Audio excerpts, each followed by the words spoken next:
মাশা আল্লাহ, এই দৃশ্যটা দেখে মাননীয় প্রধানমন্ত্রীকে অন্তঃস্থল থেকে দোয়া করলাম। আল্লাহ তাআলা আমাদের বাংলাদেশের একজন খুব ভালো মনের প্রধানমন্ত্রী দিয়েছেন।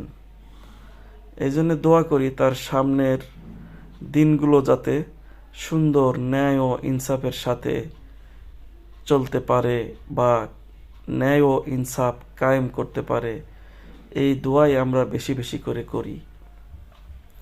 এমন দৃশ্য পূর্বে তো কখনো দেখিনি, এখন দেখছি।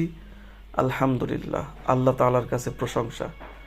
যেটা ভালো সেটা তো ভালো বলতেই হবে, আর মন্দকে মন্দ বলতেই হবে, এবং সৎ কাজের আদেশ করতে হবে, অসৎ কাজের নিষেধ করতে হবে। এটাই তো মুসলমানের কাজ।